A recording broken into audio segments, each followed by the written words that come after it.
Luke 18:11. The Pharisee stood over by himself and prayed, God, I thank you that I am not greedy, dishonest, and unfaithful in marriage like other people. So sa kanyang paglapit sa Diyos, ay meron na agad siyang comparison, pinupuri ang sarili, at hinahamak ang kapwa. Para bang sabi niya, good morning myself.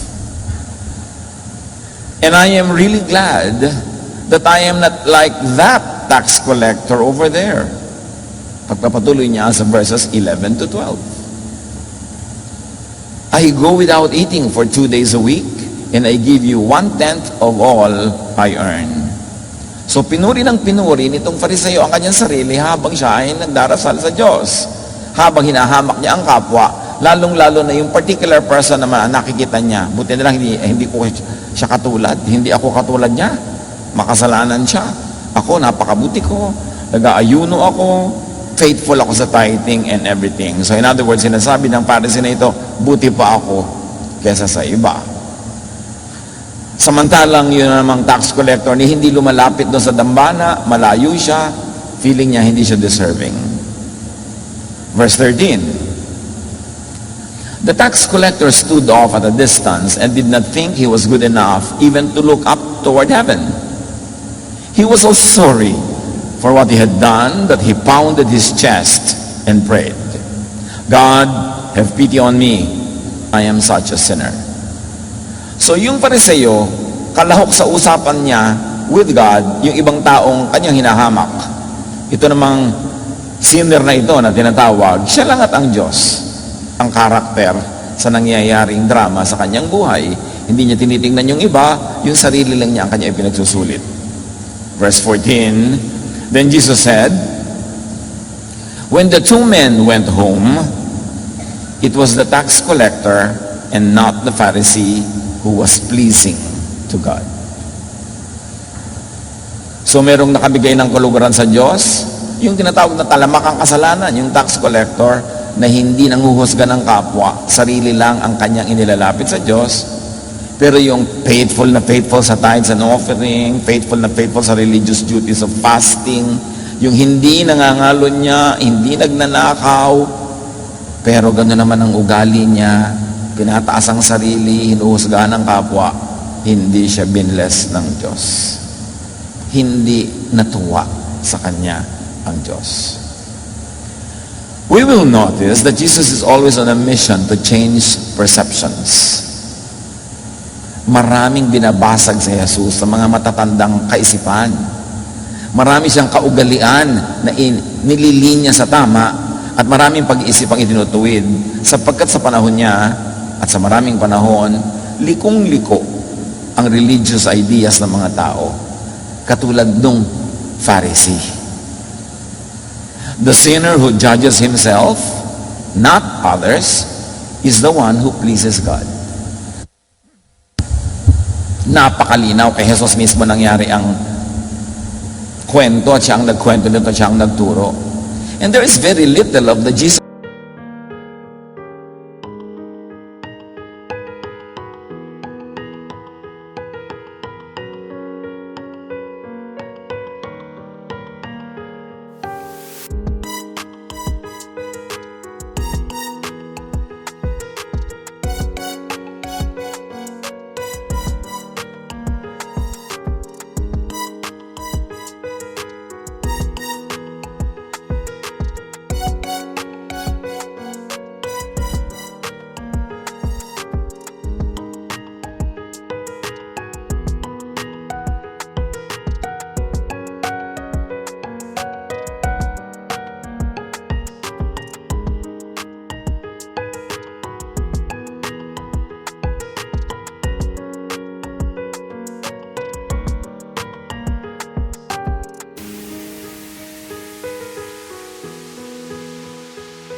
teachings even in the so-called Christian churches.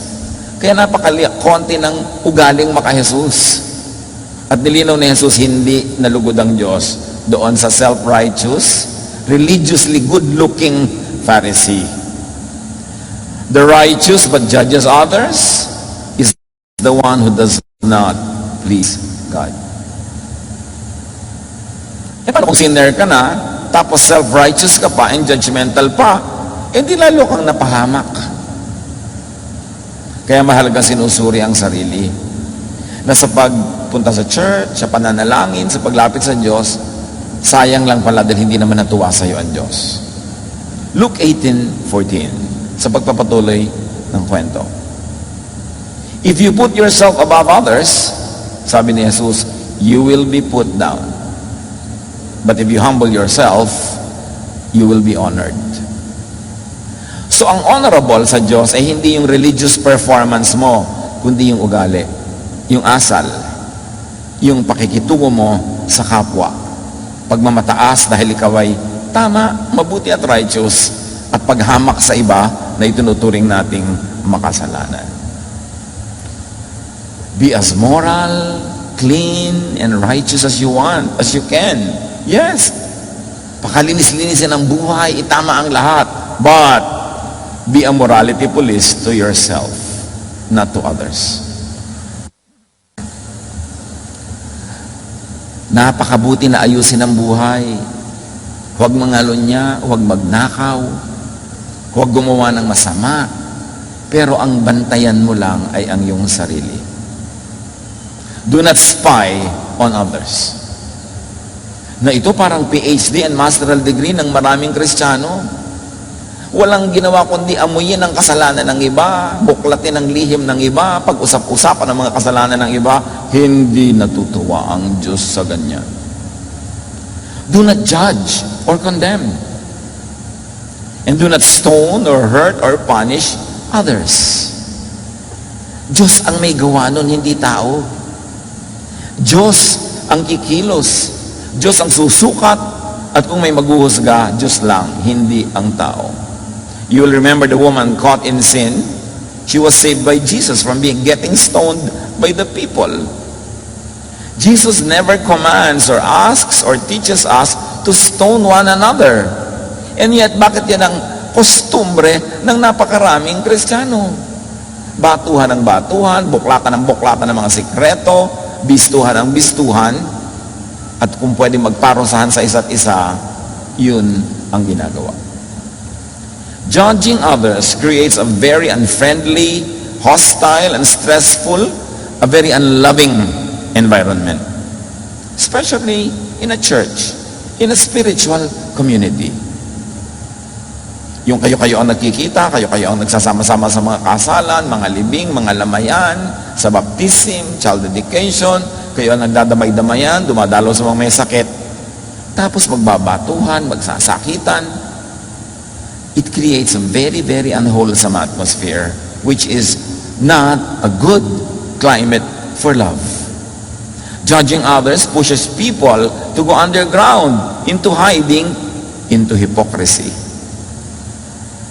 Isang napakalaking kapintasan ng isang spiritual family or community na yung mga tao doon naglilihiman ng kanilang mga pagkakamali, pagkukulang, mga kahinaan sa takot nilang machismis, sa takot nilang mahusgahan, at sa takot nilang maparusahan at matiwalag. Pagka hindi pa nagaganap yung sinasabing confess to one another, ibig sabihin nagtitiwala ka, it is a safe environment, ibig sabihin kulang pa tayo sa pagpapatunay ng ating pagmamahalan. Judging others damages and destroys the community. The one being judged and also the one who judges. Lahat lugi. Very, very clearly, as far as Jesus is concerned, do not judge or hurt a person for the sake of image, for the sake of audiences. Kung isang gusto natin parusahan ng isang nagkakamali para ipakita sa lahat na hindi kami natutolerate ng ganyan, pinaparusahan namin yan, hindi kami pumapayag na ganyan lang, but do not do anything to each other just for the sake of an audience. Whether the audience is inside or outside the spiritual community.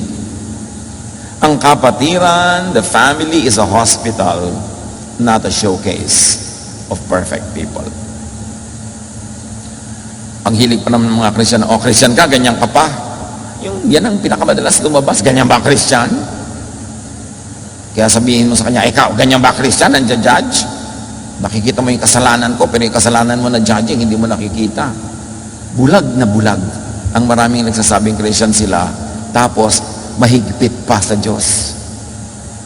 May Diyos na buhay, may Diyos na gising, at Diyos ang bahala na kung kailangang magtuwid, kung kailangang mamalo, kung kailangang gawin yun, kung kailangang magturo, kayang-kaya yun ng Diyos. We don't have to do it for God.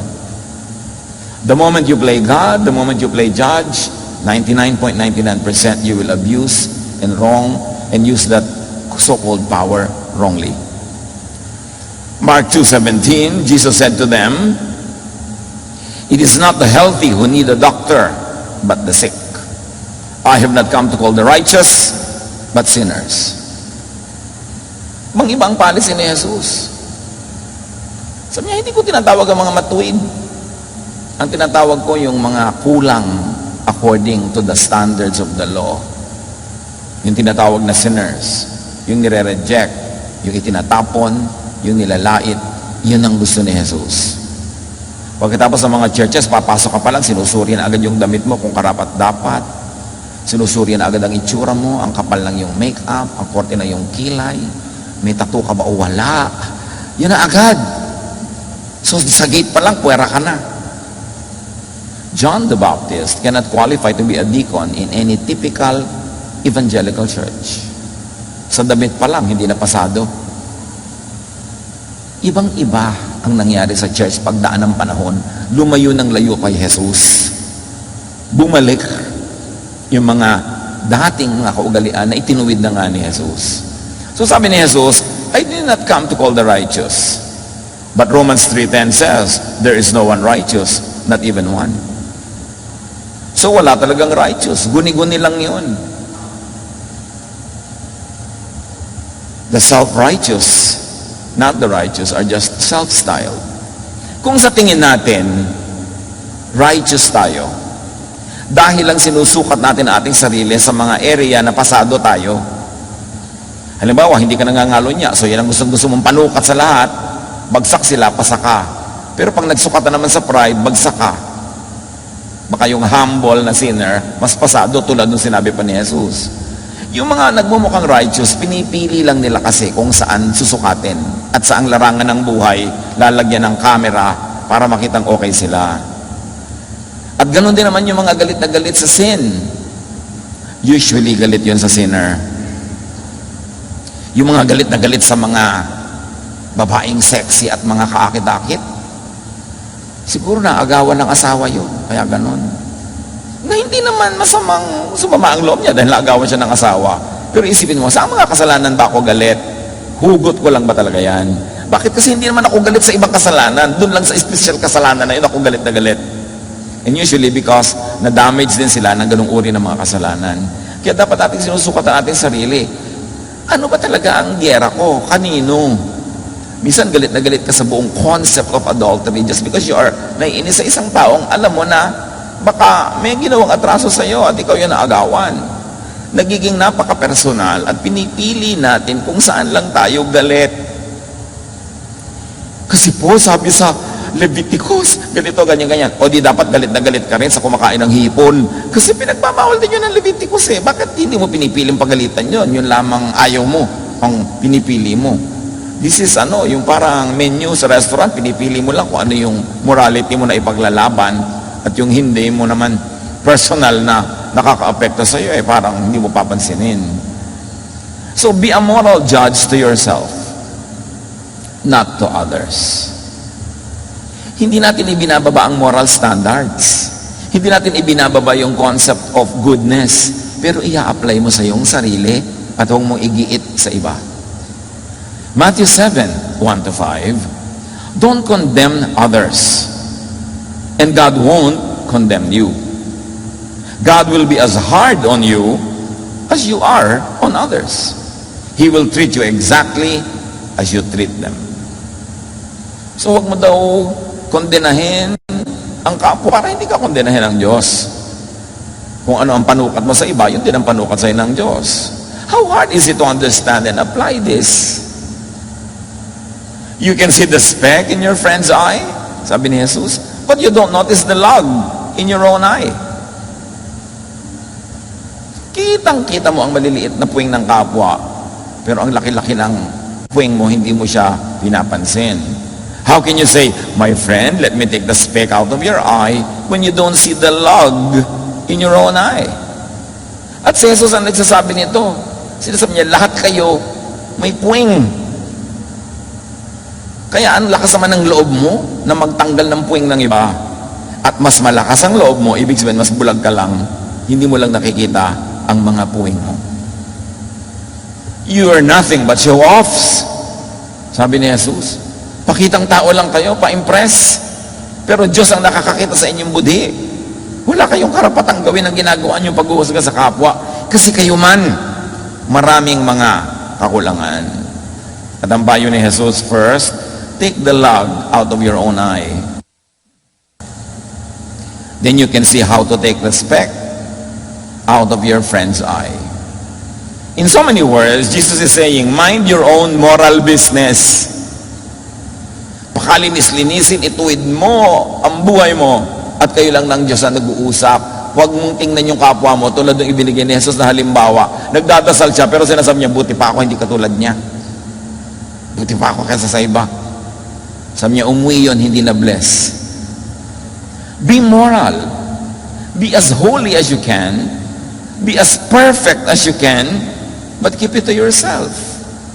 Do not impose your morality on others. Yung ayaw mo, huwag mo. Huwag gawin ang fellowship na police state na ang lahat nagsusumbungan, naglilitisan, ipapatawag ng isang konseho, isang makasalanan, lilitisin as if wala silang mga kasalanan. Ayaw na ayaw ni Jesus ng ganung uri ng pagkukunwari. At marami pa ngayon, mga religious groups, they ask the state to make their doctrine the law of the land. Isipin ninyo, kung ang isang relihiyon ay nanaig sa gobyerno at yung mga paniniwala nila ginawang batas, paano kung baligtarin mo, yung kakontrang relihiyon naman nila ang nanaig sa gobyerno at yung paniniwala ng relihiyon ay naging batas, gusto mo yon? So kung ayaw mo ang gobyerno ay gamitin ng isang religious group na tagapairal ng kanilang katuruan, huwag mo rin gawin ng gobyerno na tagapairal ng iyong katuruan.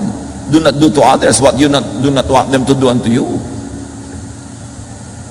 Importante, magturo ka ng gusto mong ituro within your walls, within your group. But do not make it the requirement for everybody.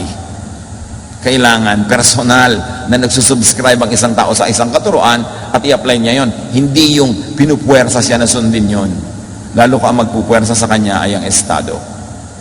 Correct others only after and if you have completely corrected yourself. Which means nobody can get to the point when you can correct others because you can never be perfect enough to qualify. Church is still lacking, worldly, a failure if un-Jesus. When people spy and police on each other, be conscious of this. When people compare their godliness with that of others, when people condemn, punish, hurt other people that they label as sinners. Church is still a failure when people live in a climate of fear and imposed guilt. Ang pananaw ni Jesus sa pamilya ng espiritual na mga tao, yung ang umiiral ay pagmamahalan, pagtutulungan, pagpapatawaran. Hindi yung condemnation of each other, stoning each other, hurting each other. So be righteous, but not self-righteous. And mga kapatid, dapat nating ma-appreciate yung word na righteous. The word used, the original words used for righteousness, is not moral and religious purity. Righteousness, especially in the New Testament, means kabutihan, kabaitan sa kapwa. Yun ang tinatawag na righteousness. Kaya nung sinabi ni Jesus na, hali kayo, gagantimpalaan ng Ama sa langit, you are righteous, you will be rewarded. Tapos identify niya yung righteousness. I was sick, you took care of me. I was in prison, you visited me. I was hungry, you fed me. I was naked, you clothed me. Yun ang righteousness. Kabutihan sa kapwa. Damdamin natin yun. isa isip, isa puso. 1 Corinthians 3:1-3, brothers and sisters, sabi ni Paul, I could not address you as people who live by the Spirit, but as people who are still worldly, mere infants in Christ. Sabi niya, alam niya, sa tinagal-tagal, hindi ko pa rin kayo maitrato na mature. Hindi ko kayo mapakain ng high spiritual food. Hindi ko kayo mapapakain ng mga tunay na mahahalagang dieta ng Espiritu because you are immature in Jesusness. You are infants in Christ. Sabi ganon, I gave you milk, not solid food. For you were not yet ready for it. Indeed, you are still not ready. Napakaraming gustong ituro ni Paul. Hindi niya maituro. Kasi yung mga tao, grade 1 pa rin ang isip. Hindi niya madala sa grade 2, sa grade 3, hindi niya madala sa high school or college. Kasi, ganun ang pag-iisip. No higher teaching is possible because they want to stick to basics. They want to stick to the very, very basics. Sabi niya, you are still worldly. Anong ibig sabihin niya na worldly? Silipan, chismisan, sumbungan, kampi-kampi, condemnation of others, sakitan, parunggitan. Ba't ka pa naman umattend ng fellowship? Ba't ka pa nag-church kung yun lang pala ang mapapala mo? Ang Christian family, ang spiritual family of Jesus, ay isang kanlungan, a sanctuary, a hospital. Hindi siya isang lugar kung saan hukuman. Yung pupunta ka sa church, yung pala pagpasok mo, hukuman yun, lilitisin ka. Pumapasok ka para mag-alaga ng kapwa, maalagaan, magmahalan, knowing that all of you are sinners. Forgiven by God, continuously being cared for by God, pinapatawad ng Diyos, minamahal, at yun niya ang gawin, gusto niya maging climate among believers. Para yan mangyari, mga kapatid, let other people's personal sins be private between them and God. Hindi para buklatin mo, i-research mo at ilagay mo sa bulletin board. I-post mo, pag-usapan nyo. Hindi yun ang church. Romans 14:12, so then, each of us will give an account of ourselves to God. Tayo'y may kanya-kanyang personal at pribadong pagsusulit sa Diyos. Hindi natin kailangan tawagin ang mga tao at magsulit sila sa atin. Hindi tayo Diyos. James 4:11-12, don't say cruel things about others. If you do, or if you condemn others, you are condemning God's law. God is our judge. What right do you have to condemn anyone? Napakalinaw. Huwag kayong magbibitaw ng masasakit na salita laban sa iba. Kahit pa nga sa tingin nyo, banal kayo sila'y makasalanan. Huwag nyo silang kukondenahin. Kasi pag ginawa nyo yon, ang kinokondenan nyo, ang batas ng Diyos. And what is that? God's law of love through Jesus. You break the greatest and only law that Jesus gave. Love one another. If you are unloving, you are a lawbreaker.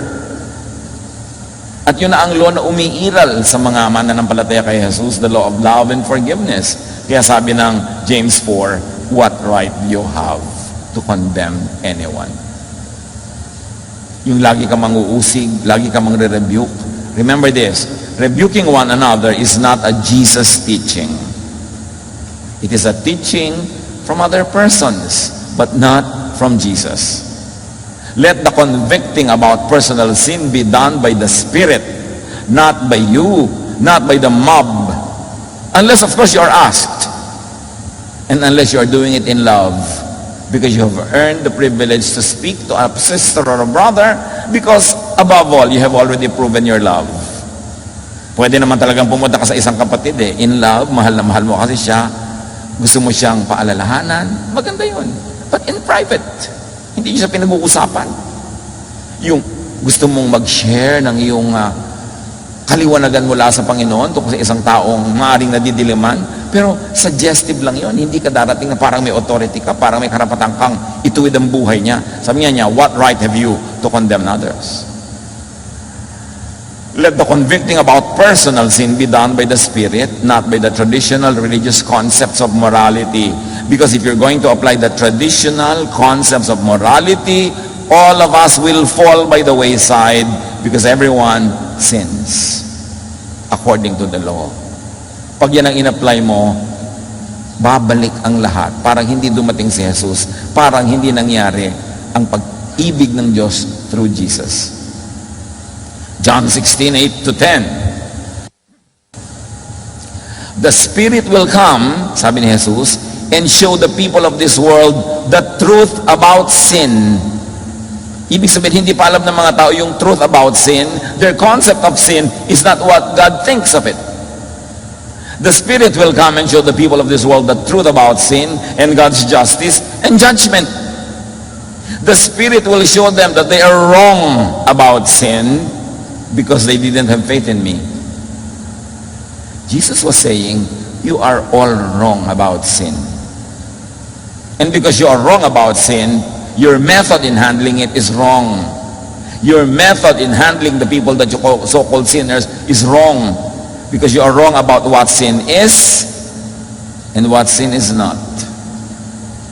And why are people so wrong about their concept of sin? Because of little or no faith in Jesus. Jesus tells us what sin is. Pag nakinig ka sa mga ibang lahat ng mga katuruan, ang daming sin. Jesus tells us, sabi niya, the Spirit will teach you about sin. And if you are Spirit-filled, you will know kung ano ang tunay na sin, and that is being unloving, being judgmental, being cruel. Ibang-iba, very revolutionary yung idea. Kaya maraming hindi nakaintindi kay Jesus at tinalikuran siya. Mas gusto pa nilang yakapin yung law, yakapin si Moses, yakapin yung pagkarami at pagkahirap-hirap ng mga regulasyon, kaysa sa tanggapin ang pag-ibig ng Ama na ipinapakilala kay Jesus. Na-offend sila sa love. May mga mananampalataya na na-offend pag love ang tinuturo. Ang gusto na puro sin, puro condemnation, puro sin. Yun ang gusto nila. Pag nagturo ka about love, lalayasan ka pa nila. Pag nagturo ka about accepting people and loving people as Jesus would, lalayasan ka. Ang gusto nila, Moses ka, hagupit dito, hagupit doon, bato dito, bato doon. But that's not what Jesus came for. At sabi niya sa verse 10, they are wrong about God's justice. They sit as judges. They give punishment to sinners because they think that's what God wants. Pero sabi, no, they are wrong about God's justice. Wrong in thinking about what God's justice is. Wrong in thinking about how to administer God's justice. And wrong about acting as administrators of God's justice. No one administers for God. Lahat tayo anak ng Diyos, wala siyang apo. So lahat may personal correspondence with God, direct. Kaya nga yung templo, yung kurtina na humahati sa Holy of Holies, napilas mula taas hanggang baba nung si Jesus ay namatay sa cross. Ibig sabihin, hindi mo na kailangan ng priest na mamamagitan patungo sa Diyos, at ang blessing ng Diyos, teaching ng Diyos, dadaan sa priest patungo sa iyo. Lahat na direct to God. So kung merong gusto ang Diyos na ituwid, Diyos ang gagawa. Kung meron siyang gustong i-bless, i-bless niya. At kung ikaw yung magiging instrument ng Diyos, be an instrument of God's blessing to people. Do not be an instrument of the devil in accusing others. Mga instrumento tayo, pinipili natin kung sino ang gumagamit sa atin. Madalas si Satan ang gumagamit sa atin as accusers. Because accusation is the work of the devil, not of Jesus. The work of Jesus is justification, forgiveness, cleansing, and acceptance. But the work of rejection, the work of accusation, is the work of the devil. Kaya hindi natuwa ang Diyos doon sa Pharisee na nagtatithe, nag-offering, ang dami-dami niyang ministry, matuwid naman sa legal standards ang buhay niya, pero umuwi siyang hindi na-bless. Dapat natin hanapin ang puso ng Diyos through Jesus. So hindi pa pala alam at mamali pala ang alam ng tao about sin and about God's justice and God's judgment. Sa dinami-rami ng religious life ng Israel, hindi pa nila alam. Tapos ang bilis-bilis mag-label at mag-judge at mambato. Kung magkakamali tayo mga kapatid, it's better to err on the side of being loving rather than on the side of being cruel. Kasi alangan mang very loving ka to the point na halos mali ka na sa pagiging loving. Alam mo, pagalitan ka ng Diyos. O ikaw ha, sobra kang loving. Alam mo, pagalitan ka. God nga is love. Kung mapapagalitan ka dahil hindi ka loving, not for being loving. Nawa malinaw sa atin. Pero kung nalilito tayo, ano bang gagawin ko? Maging loving ka na lang. Hindi mo pala alam ang gagawin mo eh. Kung mali man yan, edi pagalitan ka ng Diyos na sobra kang loving. Ito ang iyong gantimpala. Kasi gusto ko mga loving people. Huwag tayong magkamali on the side of being a Pharisee. Kasi yun ang kalaban ni Jesus. Para kay Jesus, people have wrong ideas about sin, judgment, and justice. Therefore, people mishandle and maltreat sinners. The sinners, according to their standards, fellow sinners, and even themselves.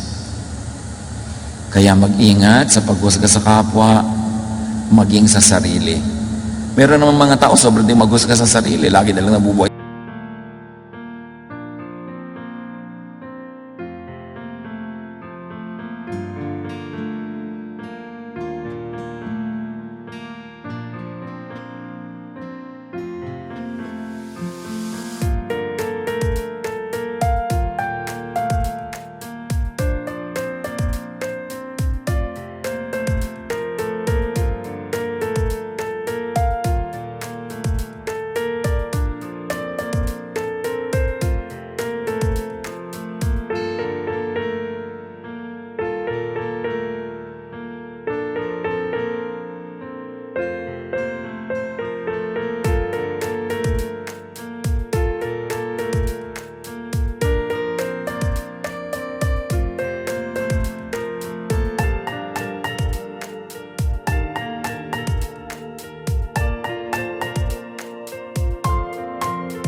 Sa guilt, sa hirap ng loob, sa takot, pati ikaw beneficiary. Sabi ni Jesus, love others as you love yourself. Ibig sabihin, mahalin mo rin ang iyong sarili. Many teachings on dealing with policing, judging, rebuking, and punishing of sinners do not come from Jesus, but from other persons, from un-Jesus religious traditions. May magsasabi, sabi po na ganito, rebuke. Eh, si Jesus may sabi. Kaya mahalaga mga kapatid ang Jesus filter. Yung mga katuruan lahat na yan, salain kay Jesus, yung papasa lang ang pwede nating unquestioningly i-implement. And that will be the loving application. Yung mga unloving, yung mga cruel, yung mga judgmental, ilagay na sa library file. Reference every now and then for personal use, but not to be imposed on other people. Mysteriously, many Jesus believers are very uncomfortable with Jesus as being the supreme and only standard. Some are even very uncomfortable with applying the Jesus filter. Anong gusto niyo gamitin ng filter? Moses? Maraming pumipili pa rin nun. Pinapalaya na nga, gusto pang bumalik sa kulungan. Tinakalagot na ang tali, gusto pang dagdagan ng kadena. Napakahalaga na maunawa ang mensahe ni Jesus. Many religious people would reject Jesus as the true and the highest standard of correctness and righteousness. John 16, 1-9, sabi ni Jesus, I am telling you this to keep you from being afraid. Yung mga sumusunod kay Jesus, sabi niya, huwag kayong matakot. You will be chased out of the Jewish meeting places. Yung mga maka-Moses, yung mga maka-Pharisee, yung mga makalo, naku, re-rejectin nila kayo, itataboy nila kayo, at kung pwede kayong itulak sa bangin, itutulak kayo sa bangin. And the time will come when people will kill you and think they are doing God a favor. Sabi ni Jesus yun. Sa pagsunod nyo sa akin, sa pagpapairal nyo ng pagpapatawad, pag-ibig, pagmamahalan, magagalit sa inyo ang mga legalista. At kung maaari, papatayin pa kayo. At ang iniisip nila, pinaglilingkuran nila ang Diyos na ikinalulugod yun ng Diyos. They will do these things because they don't know either the Father or me. Magagalit sila sa inyong Jesusness kasi hindi nila ako kilala. At hindi nila kilala ang Ama na ipinapakilala ko. I am saying this to you now.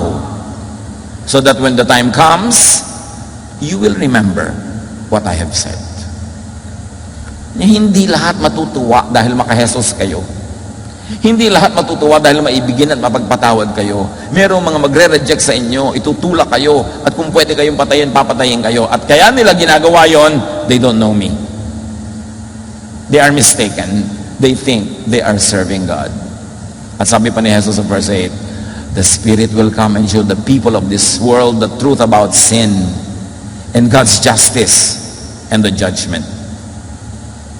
The Spirit will show them that they are wrong about sin because they didn't have faith in me. They had faith in the Pharisees.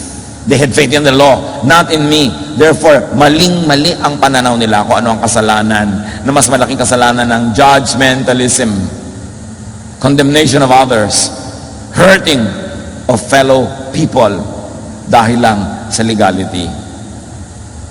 Faith in Jesus corrects all notions about sin and how to deal with sin and sinners. Kaya sobra tayong nag-e-emphasize ang Jesusness kasi 1,000 taon na hindi naman yan ang na-emphasize Ang na-emphasize, Mosesness, Pharisees-ness, legalism, batuhan. Kaya ng prevailing atmosphere sa maraming Christian communities. John 1:29, the next day, John saw Jesus coming toward him and said, "Here is the Lamb of God who takes away the sin of the world." Yun ang ministry ni Jesus. Take away means take away. Remove from the table, remove from the agenda the concept of sin. While Jesus takes sin away, many Christians insist on focusing on sin. Pastor, mag-preach po kayo about sin. Itong kasama ko sa committee, sinner. Yung kasama sa choir, sinner. Yung kasama ko sa Sunday school, sinner. Puro sin ang ituro nyo para makondem ang lahat. But Jesus takes away sin. Many Christians insist on witch hunts, on branding others as sinners, and therefore punishing them. And many would love discipline, meaning punishment, rather than love and care, restoration, health, work, healing, which is the ministry of Jesus. Kaya sabi ni John, who represented the Old Testament, who represented the law and the prophets, and he was the last prophet of the old dispensation, sabi ni John, Jesus must increase, I must decrease. Which means, love must increase, the law must decrease. Acceptance must increase, punishment and rejection must decrease. Caring must increase, stoning must decrease. Sabi niya, here is the Lamb that takes away the sins of the world. Tapos, lagi pang gusto, sinang usapan, batuhan, parang hindi nangyari si Jesus. Psalm 103 verse 12, how far has the Lord taken our sins from us? Farther than the distance from east to west. Ganyan inilalayo ng Diyos ang kasalanan ng tao sa tao. Tapos yung mga relihiyoso, gusto nila laging idikit, ikabit. At laging yun na naman ang pag-usapan, ungkatin. Tapos laging binabalik-balik. Inilalapit ng mga Pharisees, inilayo na nga ng Diyos at ipinakalayo-layo na ni Jesus. Romans 6:10, when Christ died, He died for sin once and for all. Tapos na ang issue. Habang tayo we live in the present, na may mga falling, may mga mistake, may mga shortcomings, in the eternal timetable of God, in the timelessness of God, the issue of sin is already finished. When Jesus died on the cross and rose from the dead and went to the right hand of the Father to intercede for all people, the issue of sin is a closed case. Case closed. Tapos bukas ka ng bukas, ungkat ka ng ungkat. Parang hindi nangyari si Jesus. Pag sinara na yung case, some of us may find it difficult to do because we live in the present. But God's eternal timetable, kita na niya ang lahat from beginning to end, close na ang case. Ang bunga nun, peace, rest. Kaya sabi ni Jesus, my peace I give to you, not as the world gives. Because the world will never give you peace. The world will always condemn you. Sabi niya, take heart, I have overcome the world. Come to me, all of you who are tired of these issues, tired of judging and being judged, tired of being condemned and being stoned and being rejected, tired of hiding. Come to me and I'll give you rest. Haven of rest. I am your ark of safety. I am your shelter. And you will find rest for your souls. Sabi ni Jesus. 1 John 6-7, 1:6-7. If we share in life, if we say that we share in life with God and keep on living in the dark, and let's pause here, living in the dark, ang iniisip ng maraming Christian, kung naka Jesus na tayo, but we live in the dark, akala nila yung nagkakamali ka pa rin, nagkakasala ka pa rin, hindi ka pa rin perfect. Hindi yon. When you read the text, it will allow you to read it this way. If we say that we share in life with God, but keep on hiding in hypocrisy because of fear, we are lying and we are not living by the truth. But if we live in the light as God does, and it can be read in the Greek as if we live in open acceptance of others and of self. Hindi yung if we live in the light meaning if we live perfectly. Kasi nobody can live in the light if the meaning of living in the light is living perfectly. But Jesus is saying, and 1 John 6-7 echoes that, if you say that you share in the life with God, but keep on hiding your true life, your true self, and hiding in fear, you are lying. But if we live in the light as God does, if we live in open acceptance of self and others, knowing that we are all forgiven by God, loved by God, and continuously being restored by God, sabi niya, we share in the life, meaning grace and peace and joy with each other. Napakabaluktot ko minsan ng reading yan parang, kung sinasabi mo na nasa Diyos ka, dapat perfectly righteous ka, ha? Hindi yun ang ibig sabihin nun, because nobody can live perfectly righteous lives. Colossians 3:13-15, bunga nun, sabi nila, bear with each other and forgive one another. Yan ang sinasabi ng Colossians 3:13-15. Forgive as the Lord forgave you. And over all these virtues, put on love, which binds them all together in perfect unity. Pero baliktad ang nangyayari sa maraming spiritual communities. Instead of bearing with each other and forgiving one another, ang nangyayari, we take offense at each other. We judge each other, and we get angry with other people, and all of that divides us instead of unites us. Baliktad. Verse 15, let the peace of Christ rule in your hearts. Since as members of one body, you were called to peace. Inipon kayo para maging bahagi ng iisang pamilya lang, para maging kayo tahimik, maging payapa. In John 1:7, back to that, of his Son, Jesus washes all our sins away. And read in Greek, it could be read as, the issue of sin becomes irrelevant because Jesus washes all that. John 3:35-36, the Father loves the Son and has given him everything. Everyone who has faith in the Son has eternal life. But no one who rejects him will ever share in that life, and God will be angry with them forever. So, how do you reject Jesus? By rejecting his teaching. His teaching on forgiveness, on love, on caring for one another. So, anybody who rejects him, especially his teaching, will never have that life. Meaning you will never enter peace. You will never enter rest. You will always be agitated and bothered and troubled na parang wala ka sa Panginoon. People who reject God's love and forgiveness and cleansing as preached by Jesus will not have life. They will only have trouble. People who reject Jesus and his message of love will not have life. They will have agitation and trouble and division, pain. Why not? Because rejection of God's unconditional love and grace means remaining in and remaining under the law, which will only make you always guilty, which will compel you to make others feel guilty and to stone others. Romans 3:20, God doesn't accept people simply because they obey the law, tulad nung Pharisee na nagdarasal. No, indeed. All the law does is to point out our sin. So kung hilig-hilig mo pa rin sa law, sin lang lagi ang mauungkat, sinner ka, sinner ang lahat, malungkot, magulo, parang hindi nangyari si Jesus. So-called Jesus believers who insist on the law, on the issue of sin, on policing and punishing others for personal sin, do not really understand or believe in and accept Jesus.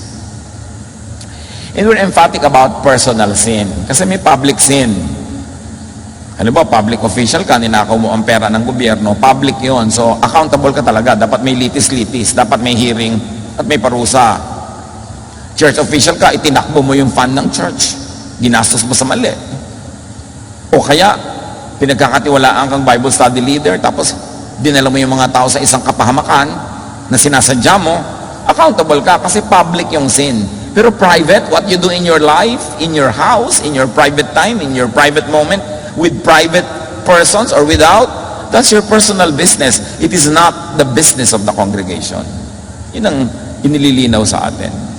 May personal. One of Jesus' great missions is to change thoughts, attitudes, change lives by changing people's minds. May kailangan tayong palitan sa ating pag-iisip para maghari si Jesus sa ating kaisipan. Hindi natin kailangan mag-conform sa old religious systems and beliefs, sa traditions, even of the Christian churches, if those traditions are on Jesus.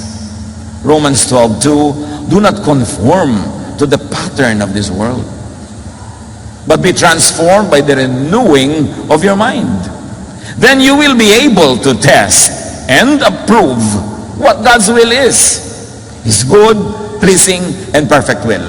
And that will is for us to love one another, forgive each other, create a climate of love where there can be rest and there can be peace for all of us. Then you would be able to test and approve what God's will is as revealed through Jesus. Free from the curse of the law to have life. Loving enough as to be free from the curse of the law and to set others free. You will be an agent. Choose to be an agent of love instead of hatred. Choose to be an agent of freeing other people instead of putting people in chains. Choose to be an agent of healing people instead of inflicting wounds on them because you think they are sinful and you think you're holy. Choose to be an instrument of the Lord rather than instrument of the devil. Sabi nga sa Lucas 18:13, tulad ng una nating binasa. Samantala, ang maniningil ng wisdom ay nakatayo sa malayo at di man lamang makatingin sa langit. Dinadago kanya ang kanyang dibdib at sinasabi, O Diyos, mahabag po kayo sa akin na isang makasalanan. Ganito dapat ang asal ng forgiven sinner. Humble, quiet, inconspicuous, repentant. As you would love yourself, pero mahal na mahal ko po ang lalaking ito. Mahalin mo rin yung asawa niya kasi hindi ikaw ang asawa niya. So huwag mo siyang agawin kasi hindi lang yung lalaki ang mamahalin mo o yung babae, mamahalin mo rin yung tunay niyang asawa. Hindi ka gamitin yung Jesusness na lisensya sa pagnanakaw ng pag-aari ng iba. Hindi ka gamitin yung Jesusness para maging mababa ang quality ng trabaho. Uy, bakit di ka nag-practice? Hoy, Jesusness na tayo, ha? Yung parang ibig sabihin ng Jesusness ay mabuhay ka na ng walang disiplina, mabuhay ka na ng marumi, mabuhay ka na kahit ano na lang pwede. No! Ang pag-ibig ng Diyos through Jesusness, hindi inaabuso. Hindi ipinaparada. Nagkakasala ka man, hindi mo na ipinagyayabang pa. Dinadagukan mo ang iyong sarili, humihingi ka ng tawad sa Diyos, nandun ka lang humble. Hindi yung ikaw pa itong mayabang. Hindi ipinapahiya si Jesus. Masasabi tuloy ng tao, "Pan Jesus na siya, naging lisensya tuloy ng babaeng ito o ng lalaking ito para gumawa ng mali." No, hindi pinapahamak ang pagpapalaganap ng Jesusness sa ating maling asal at pag-abuso dito. Dapat loving ka sa lahat. At kung magkakamali at pipili, damdamin mo o pagmamahal mo sa kapwa, doon mo uunahin ang kapwa. Hindi yung makuha mo lang ang gusto mo, magawa mo lang ang gusto mo, kahit may nasakta na, may naagawan o nanakawan. Mabait ang Diyos. At ang kabaitan na yan ay hindi para konsintihin tayo sa ating mga kamalian, kundi para tayo maging mabait din sa kapwa. Para supilin natin ating mga ugali, mga kaugalian na hindi mabait at mabuti sa kapwa. At pag yan ay naghari, the church will really be a sanctuary where